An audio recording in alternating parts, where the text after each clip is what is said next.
Okay, we are learning the Maamar on Parshas Bechukosai. This week is both the Parsha Bahar and Bechukosai, and pasuk explaining one of the curses that we have at the end of this week's Parsha. Let's bring up the copy here. Okay. So one of the curses we have, and that it talks about, so to say, the dire, difficult situation that the Jewish people possibly are going to experience as part of a way of God admonishing us, which is what the curses are, the way we see it in an outward way. So the pasuk says like this: "Beshivri," from the word "shov," to break, "lechem mate lechem, va'afu eser nashim lachmechem metaner echad, v'heshivu lachmechem mishkal." So the literal translation of so to say, the curses is "Beshivri lechem mate lechem." God's going to break your support. Mata is a staff, that like a staff supports a person. So there's your support for bread. A person's going to have no support. The support that you have for substance, for food to eat for yourself, is going to be broken. So you're not going to have the reliability that you had for your substance. And it's going to be so dire that 10 women are going to have to cook bread in a single oven, which is an expression which is a sign of how difficult things are going to be, that they're going to have to bake bread in a single oven.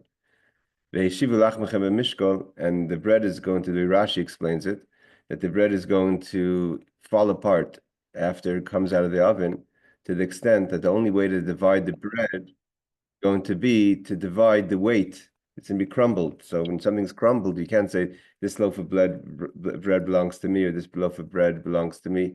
So it's just going to be, they're going to have to say, okay, that we have a pound of bread, everyone takes a few ounces, because we have no way of knowing whose bread is what.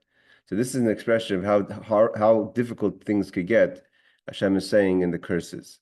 So this is the negative. So there's going to be, one is lack of the support. The staff of support for your bread is going to be broken. The way to make the bread is going to be difficult. 10 women cooking in a single oven, baking in a single oven. And even when you take the bread out, it's going to fall apart, that you're not going to be able to identify what's yours. Okay. As in Yidua, it's known, though seemingly to the eye, is divrei hatechachas elu klalos. This admonishment is words of curses. God is cursing the Jewish people in the event that they don't keep the Torah and the mitzvahs. But in truth, the Rebbe says, this itself is blessings. To understand the blessing in this curse, al derech ma she'amar b'Zohar, based on what it says in the Zohar. So again, the curse itself, seemingly in the just to go over in the outwardly understanding of the verses, the curse that your support for food, the way you make the food, and afterwards when you have the food, is all going to be cursed. You're going to lose your support for the food. You're going to have to bake it in a single oven. It's going to fall apart. You're going to only be able to identify it by its weight. Each person's going to have to take the division of the weight, but there's going to be nothing that really belongs to you. But the Rebbe says that in the curse itself, that in these psukim, in these verses, they're really blessings. We have to find it. So the Rebbe says, based on the Zohar, that says, Klas darga miskasher and davida. There's 3 levels that connect, miskasher with the word kesher, that connect to each other. Kuchabrichu, Hashem, God, the Holy One, blessed be He. Iraisa, the Torah of Yisrael and the Jewish people. That Hashem, the Kuchabrichu, the Holy One, blessed be He, the Torah and the Jewish people are all connected in one. Kulin darga al darga sasim v'galia, and they connect both sasim, both in the hidden way and in the revealed way. It means both the way things are in a hidden way, which sometimes a person only projects outwardly, and therefore the way they could connect is only in an outward connection. What's going on inside me has nothing to do. There's no way to connect that to something, especially not to something else that's being hidden. I'm only going to project with my chitzonis, my outwardly, and that we could connect with a single idea, with a single interest, with a single agenda. But that's not the way it works with the Jewish people, Torah and Hashem. That they're both connected, sasim in the hidden and in the galia and the revealed. And he explains, Ubir Inyan, Bechinas Sasim. What does it mean, the hidden connection of the Jewish people, the Torah, and Hashem? The idea of Sasim means that what's not nearer it can't be seen. Not only what can't be seen, it can't be understood. And it can't enclose itself in space. Again, things are divided into space and time, and that's part of creation. Tasim is so deep in hiddenness that it can't even be revealed in any kind of makom, in any kind of space. What is its the source or the reference to Acharei for this? Acharei meaning? It says it's Parsha Acharei, Daf Oh, Ein Gimel Amud Aleph. you're looking in the wrong. You're looking in the wrong. Maybe I posted the wrong. You're looking at the wrong. How did you get the No, content? I'm following along. It's in your email. I'm using the one you sent. The PDF? Yeah. Okay, so maybe you're looking at the wrong email. The No, email. I'm following along. They're in parentheses is the source Oh, for the oh, oh, hidden oh, and the oh, revealed that oh, oh, Acharei. oh, oh, oh, I see what you're saying. I didn't see that. No, it's just that's just something that he explained in the parsha. It's something that in the Hasidic discourse in Parshas Acharei, he talked about this idea of hidden and revealed.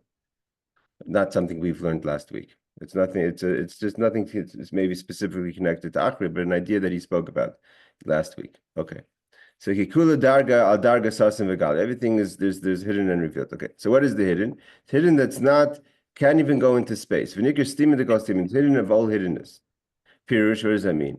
Afilu min hastima hu sasim v'nelm. There's a concept of haster of double hiddenness. That there's even from something that's hidden, it's hidden. It's so hidden that this means there's hidden. Like for instance, you have machshava, you have thoughts that a person thinks before they speak. So that's hidden. You didn't say it, and even when you say it, you don't say exactly all the things you're thinking, but it's going to be revealed in some way from your thoughts. Then you have hidden thoughts that have nothing to do with it's hidden from even the thoughts that you're thinking about communicating. So even from hiddenness, it's hidden. The less machshava there's a level of hiddenness within Hashem in creation that there is no thought that could grasp that. So that's how deep hiddenness could be. So there's that level we're going to realize basically what the Alter Rebbe is getting in, that there's the connection goes so deep as a way of connecting all the way from the most hidden levels of Hashem, which is even can't be grasped. Like he says, it's not seen or understood. And that is in all the levels of both Hashem, the Jewish people, and Torah. And then what's the reveal? Is what we see in front of us, the physical world. For instance, the space. And you have also the Baal Shishak Savas that's made up of 6 sides, northeast, south, and west, the top and bottom. Which is the top and bottom and the 4 sides of the world. So there's space, and that's what's revealed to us. So the Rebbe says you cannot say. Seeming a person may think and say, what's physical can't be spiritual. It's physical. I see it. This is a tree. This is something. Who came, but the truth is it is like that. Even the Gilui, even what's revealed is godliness. Why? There is nothing that exists outside of Hashem. So if it exists, it has to be Ruchnius as well. It's just the way Ruchnius is revealed in a way of space and something. God's kingship rules on everything. And anything we see in the world that seems to us to be as a creation, that's something that's real, whether it's daimim, whether it's something that's lifeless, like stone, semeach, something that grows, chai, animals, or things that are alive, medaber, something that speaks, a person, shabayim is in this physical world. There's a spiritual life that gives life to everything that's physical. It wouldn't exist. You wouldn't be in this world. Never mind, you wouldn't see it if it didn't have a spiritual existence, that a spiritual chayis, vitality that gave its specific character life. And that life that gives life, the chayis, the vitality of every individual thing, is also called space. It's the spiritual space.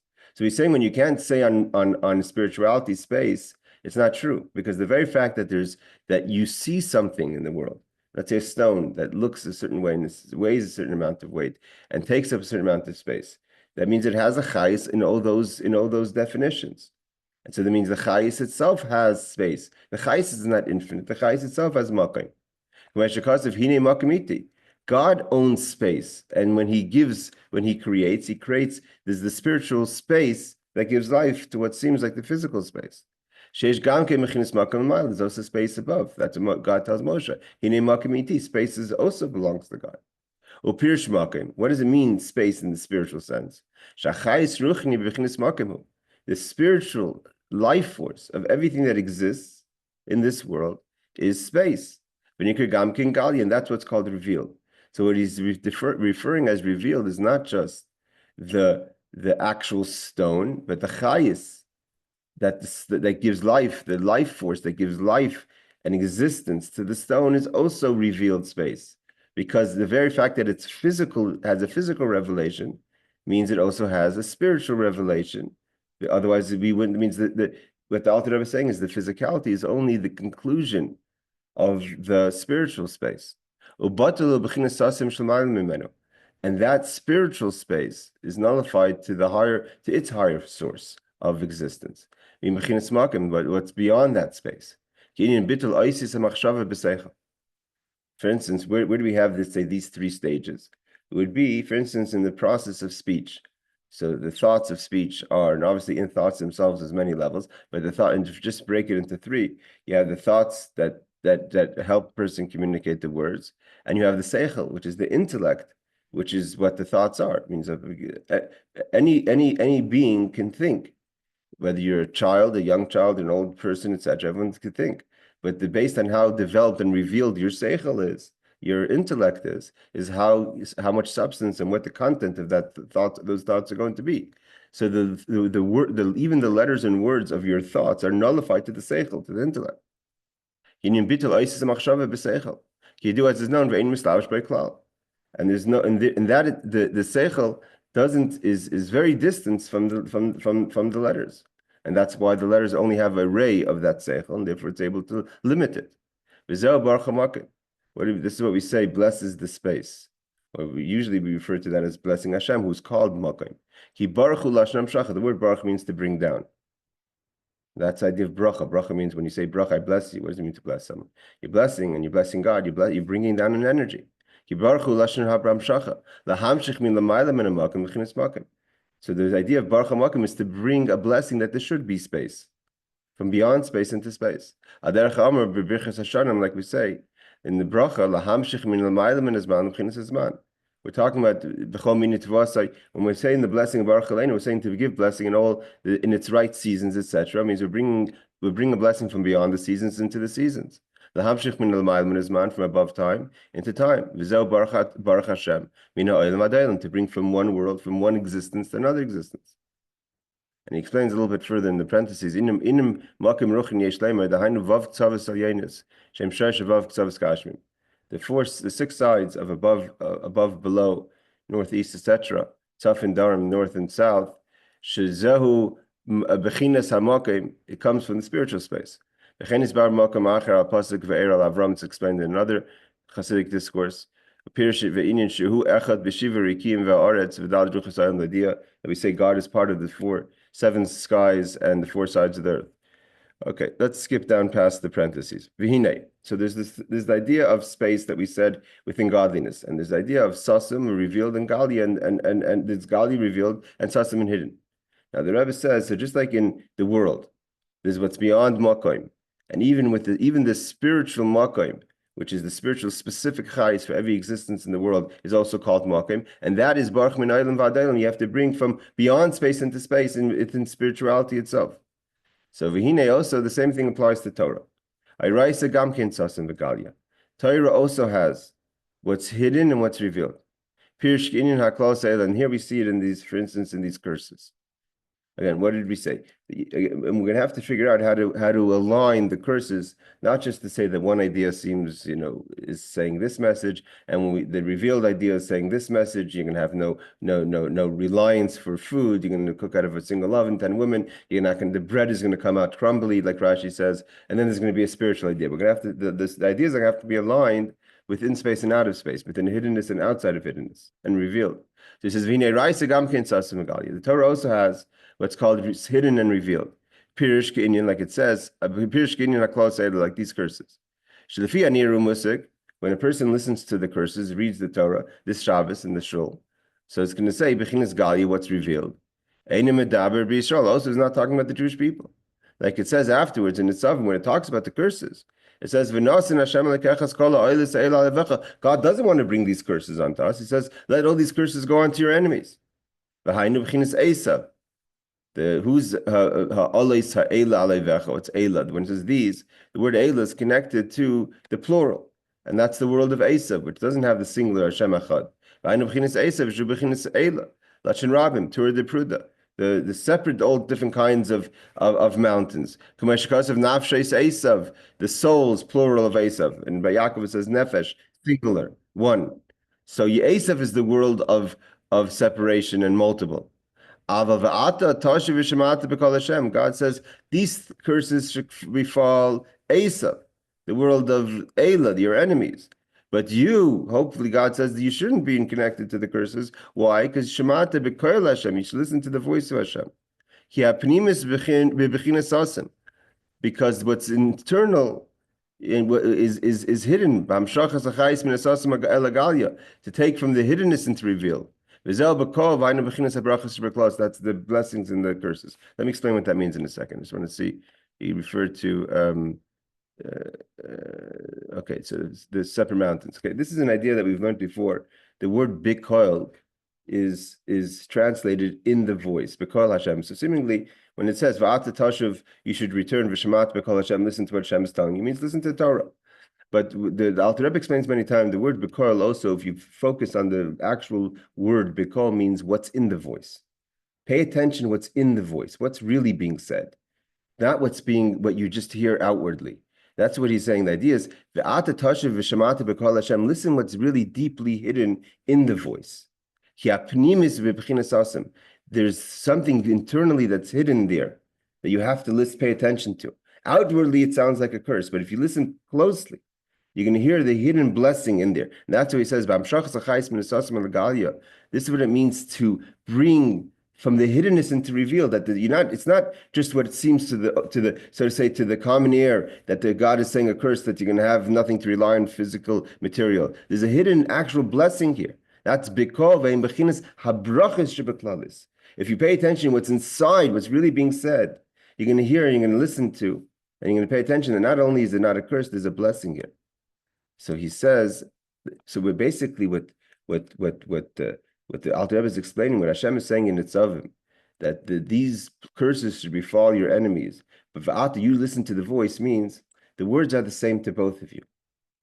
But if you're just going to hear what you without paying attention, what's really being said, so you hear curses.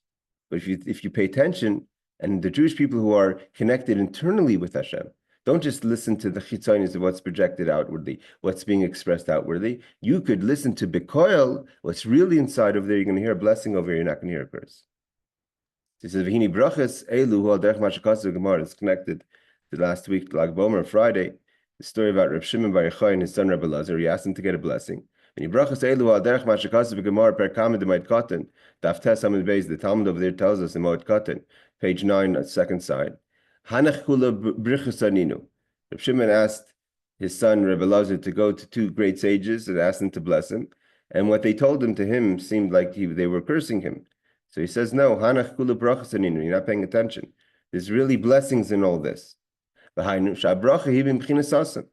the blessing was hidden. So if he didn't pay attention, he heard that they were cursing him.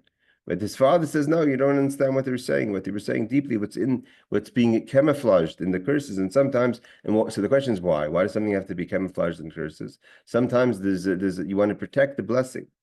So if the blessing would be said clearly, so there could be kepedas, there could be voices of demanding that's not right. Why are you giving this person a blessing? Demanding, saying Esav and Yaakov should be equal. Haloi ach Esav liYaakov. Why does Esav get a curse and Yaakov get a blessing? So it's camouflaged in a curse. So it protects the blessing. By Masha Shampir, he says the Masha says in the Gemara, which he was a commentary on the Talmud, the great Masha, they were kind of making riddles. But the Alter Rebbe says you don't have to go and say that you were talking in riddles. But specific, that it was all that there was a test or something. It's that like the simplicity of it, that in the curses, if you listen properly, is hidden there a blessing.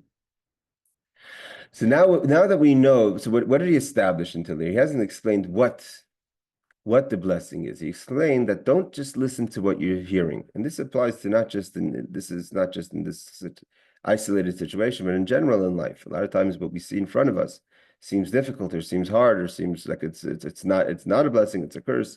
But Bikol, if you're able to pay attention deeply, you're going to see the blessing and the curse. And now he's going to go into the specifics of this verse, which is part of the curses. When you do, it's no. Shatar nikr lechem. Torah is called bread. Just like a physical bread gives life to the person's body, the person's healthy and has energy, so too Torah gives life and energy to the soul.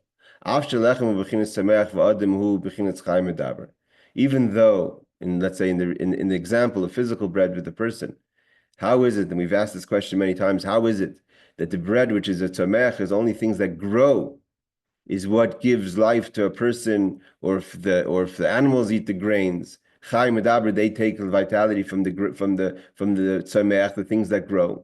So seemingly things that grow are less alive, are less of a creation, are a lower level of more concealment within the chayas of their life than this person who speaks. So how could you take vitality off the vegetation? Seemingly doesn't make sense. How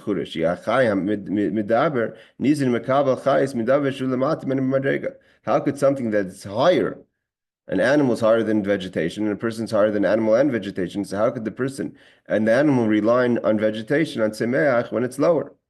And this is, we've learned this idea many times. The root of grains comes from a very high place. But because it was broken in the breaking of the vessels, it fell down. Like we learned many times, the further the further a stone falls, right, from the wall. So it says it fell down so low that it gives life to seemingly something that's less alive, like something like vegetation, but really hidden in there is this great light from the broken vessels. So too is in Torah itself. So just like in food, that physical food, the reason why vegetation gives life to the person or the animals is because in the vegetation is a hidden life force that comes from the broken vessels that's much higher than the source of the person. And therefore the person, although in this world, in the world of tikkun, in the world of fixing, takes that food and brings and elevates and focuses that energy. But this actual energy itself, the source of the energy, comes from a higher place, and therefore the person lives off it. So too in spirituality. This is so too is the lechem, the bread for the soul, even though seemingly the soul is higher than Torah. But the Torah comes from also a higher place from the broken tablets, from the Shvir Saluchais. So too the Torah that's considered like bread and substance to the soul. It's the same idea. The hidden parts of the Torah that's not revealed in the mitzvahs. Means the outward part is the seemingly physical part and rationale of the law when we understand the laws. We don't understand the laws, but even when we understand the law, this is just the outward understanding of the law. But the Soidis HaTorah, there's great secrets in the laws of Torah. Is nishtalshel b'dvarim gashmi, it comes into physical laws. Iser v'heter, what is permitted, what's not permitted. Tuma, what's pure, what's tahara, what's impure, what's pure. V'chozev impnei, how did the Torah fall? So to say, where outwardly it seems to be just laws. We need to say if a person makes an observation, you have the spiritual soul and you have these laws. You touch this, you touch a dead animal, you're impure. You avoid touching a dead animal, you remain pure. It seems much less than the spirituality and the holiness, so to say, of the soul. But the truth is that the secrets of Torah also came in a falling situation wherein these laws are great spiritual lights, and therefore it gives substance to the soul. This also fell down in the breaking. What does it mean? When Moshe broke the first tablets, up until that point, the Torah was protected in a very spiritual way. But when the tablets were broken, the energy of Torah fell into physical laws. Initially, Torah was totally free from the angel of death. With the people who were also free in the angel of death. And because the tablets broke, it came into physical, limited things of space in this world. As it says in the Likkutei Torah of the Arizal, he also had a publication called Likkutei Torah. Parsha Sisa, Parsha Kisisa. Over there, that Arizal explains that just like we understand the idea of the breaking of the vessels, where the lights fall out of the vessels of containment and fall all the way down to the physical world, so too that's the idea of the breaking of the tablets. And now he explains, this is what the verse means in the yesod, in the foundation, that b'shivri lechem mata lechem, when, so to say, when it was broken to you, the staff, the support of your bread of Torah, that it broke in this breaking of the tablets. Mata lechem u eitz hachaim. We know that what happened, that we have the eitz hachaim, we have the eitz hadas, we have the tree of life, and the tree of knowledge, good and bad. Torah was separate from the tree of knowledge of good and bad. What does it mean separate from the world of knowledge, tree and bad? The very fact that the Torah engages in what's permissible and what's prohibited, what's pure and what's impure, means the Torah loaded itself into the tree of knowledge, good and bad, because the Torah deals with questions of good and bad. So before then, that was the tree of life, the hidden, and when the tree of life was broken, that's the breaking of the tablets. The Torah fell into physical things. So that's what the Torah is saying. When the bread of Torah fell into physical space. So what does it mean for Afu Esanashim?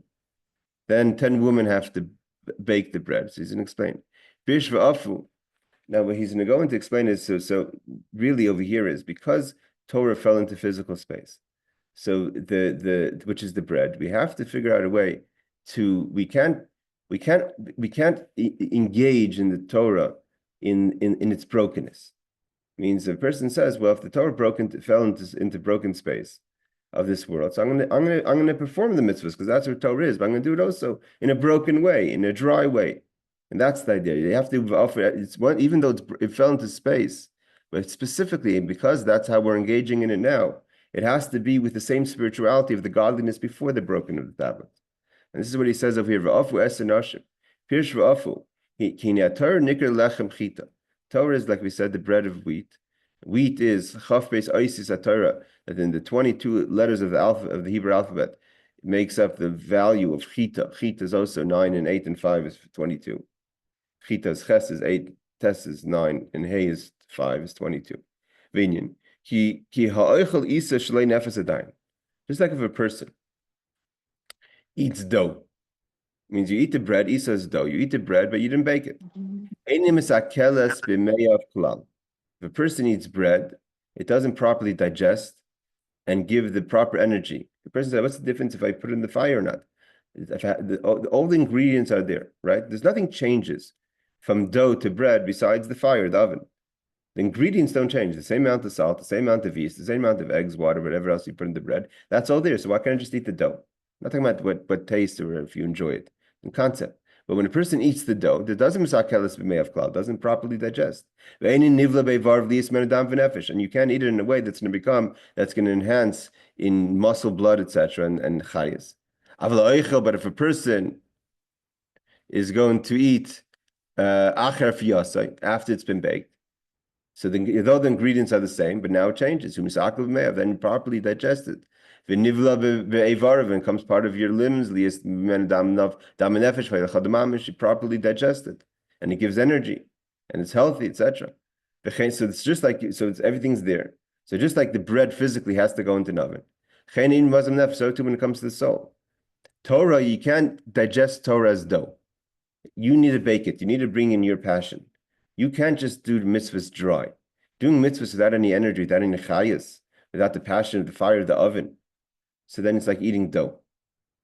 To connect to the life force of the challah, of the lechem, of Torah, it requires the eish. So too when it comes to spiritual food, which is Torah. Like we said before, what is the spiritual food of the soul? Is Torah. It's not baked properly by the person. I'm going to explain in a second what that means. You're right. You eat a lot of dough. You consumed a lot of actual Torah. It doesn't come one with you. Just like the dough doesn't come one before it comes bread.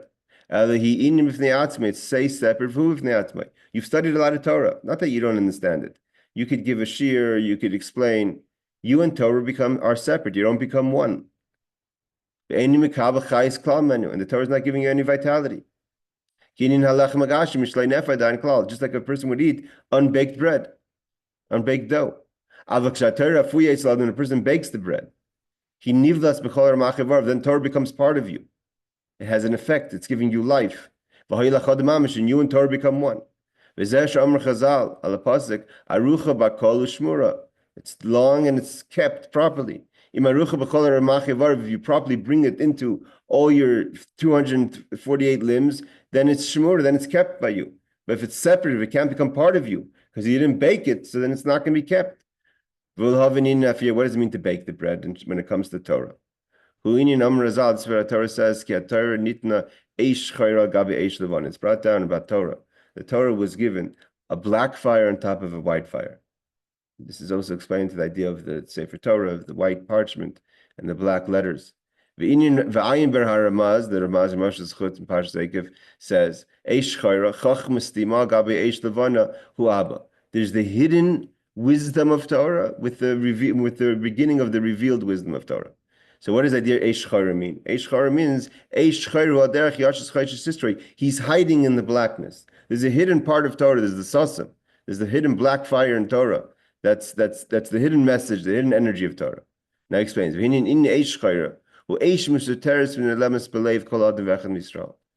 Eish, the fire, that's hidden within every Jewish person. Here the Rebbe is going to say that the Eish, like this, the Eish is, every person has a fire. This is given to us. It's given to us a fire as a person. We have the fire. We have to reveal the fire. When we connect the Torah, we have to reveal the hidden fire that's in us. The pilot's lit. You know, what we were talking about in our halacha class or the shmuz, I forget, about the ovens that have the pilot lit. The pilot's lit. But you have to turn up the flame. That's not going to cook anything if you don't turn on the flame. So the Eish Chayri, Eish Musateris B'Leiv Kol Echad V'Echad Yisrael. The fire is in every single Jewish person. What's that fire mean? Ba'ava, love, tshuka, desire, the dafka ba'yisbarach to cleave to God, to become one with God. Sha'af, what does that mean? The sha'af, although you have all these obstacles in your life, sha'af shu tarid ba'asako v'hagashmi, although a person's so preoccupied in their engagement of the physicality, whether it's making a living, all the things that preoccupy our minds and our attention. But nevertheless, ki liboy boyer tamid lavas Hashem, you have to know the pilot is always there. Your heart is always burning to be connected to Hashem. Your heart is crying out towards God. The heart is constantly crying out in a hidden way. You may not hear the cry of your heart to cleave and to connect to Hashem. This is what the Shlomo Melech says, you were sick with love for Hashem. The person says, "Support me in these cushions of apple breads." I'm sick with love for God. This is what it means. I may feel like I'm asleep, but my heart's alive and on fire. And so you have the flame. The lechem is Torah. The dough is the Torah. You have the pilot. You've got to turn it on. You need to turn on the flame to bake it. You have all the tools. It's not like you say, where's the oven? You have the oven's inside of you. And in this hidden love, that's burning, that's a fire that comes from God, that's cleaving constantly towards God. That's the oven that's inside of you. You have the oven, you have everything there. You must turn it, you must connect it. You have to turn it into an oven. Turn on the flame, to burn, to bake the bread. And when you connect, so to say, bake the Torah in the love, the fire of the passion you have for Hashem, then when you study the Torah and do the mitzvahs, then it becomes like when you eat bread, it becomes part of you. That you bake the bread in one single oven. What does it mean in one oven?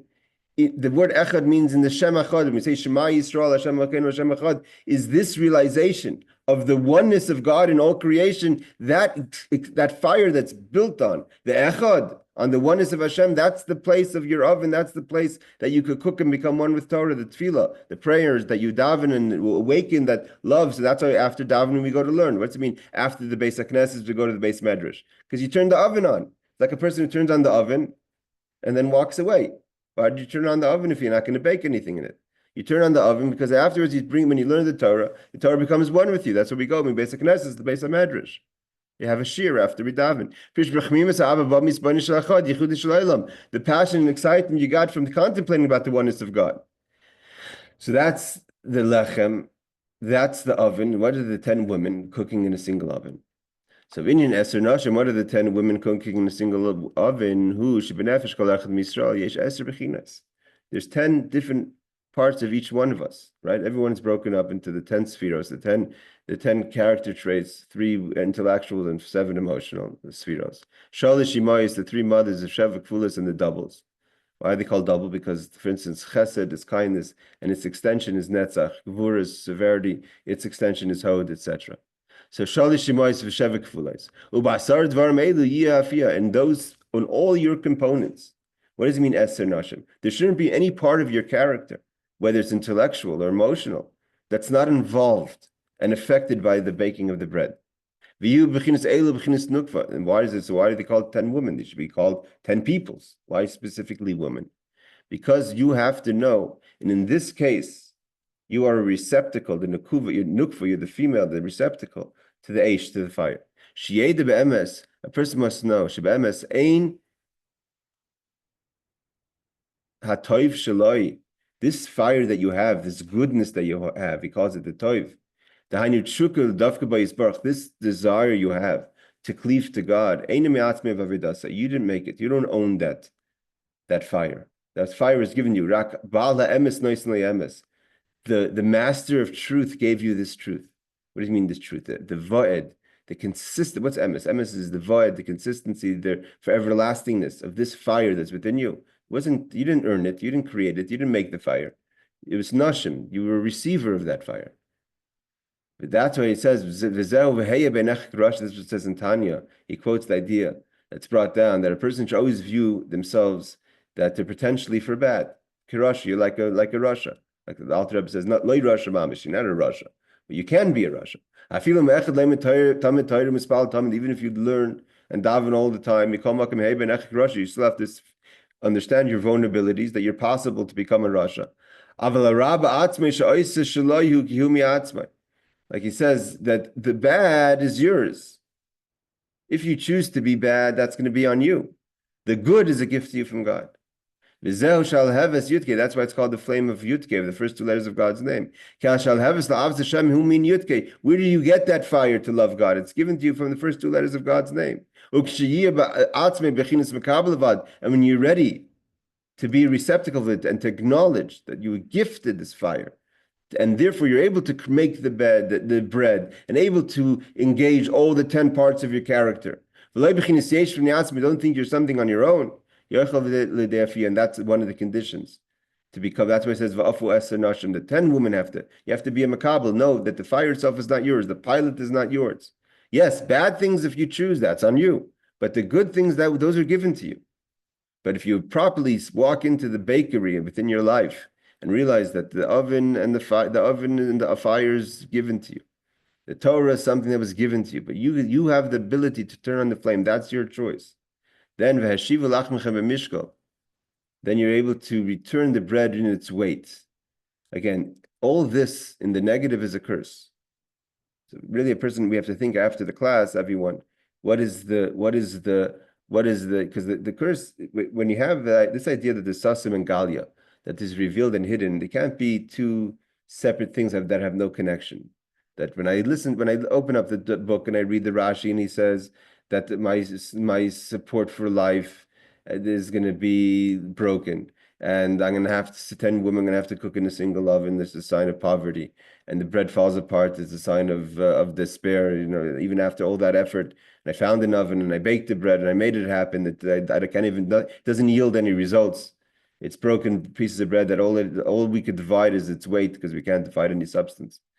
So you have to apply that all backwards. That there's the flip side of those spirituality is that dependency on things that are worldly, and how that could fall apart, and how that doesn't end up yielding positive. So he says, but in this case, what's ve'yeshiva lachmechem mishkal, that you return the bread on its weight.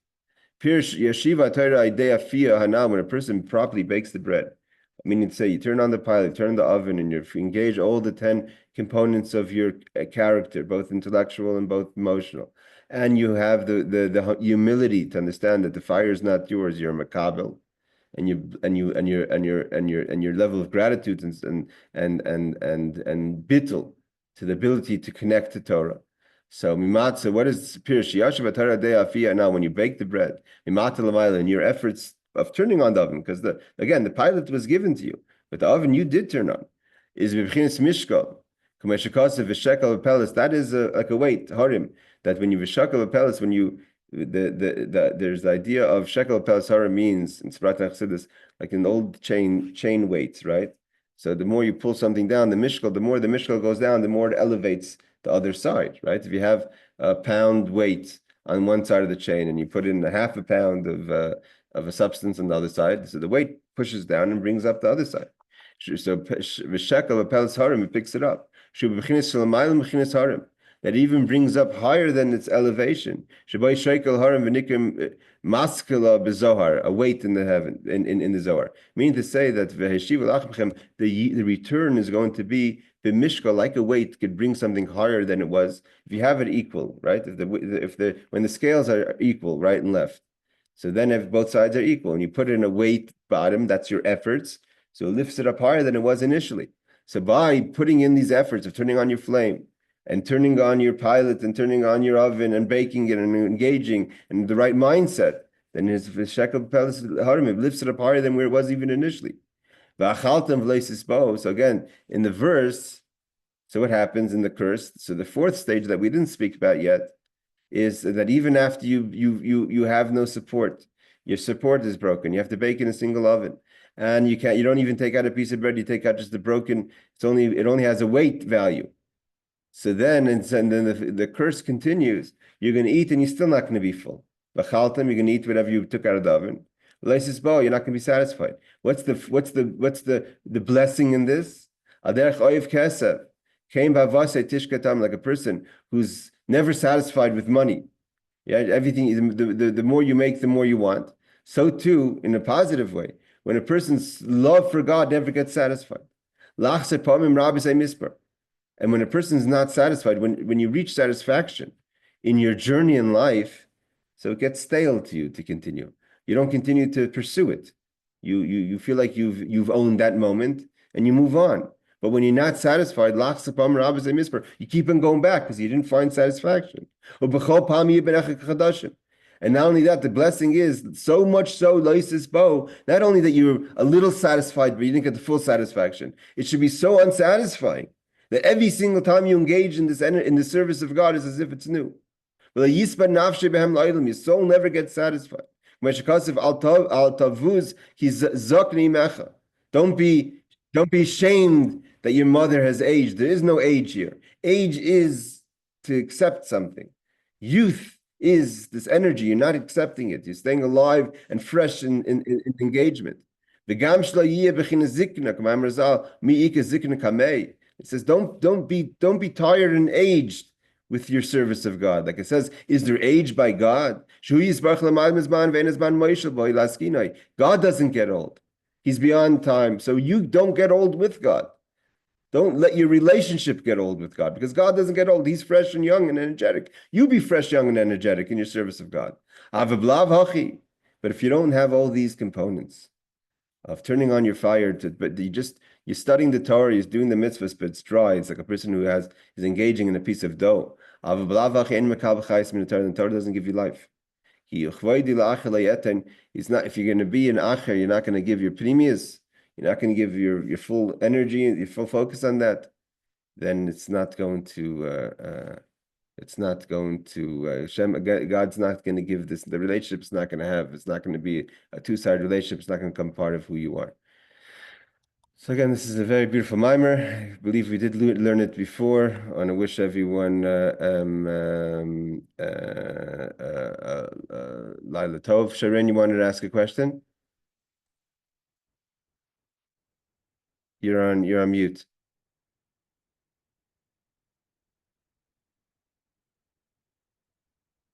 You're still on mute.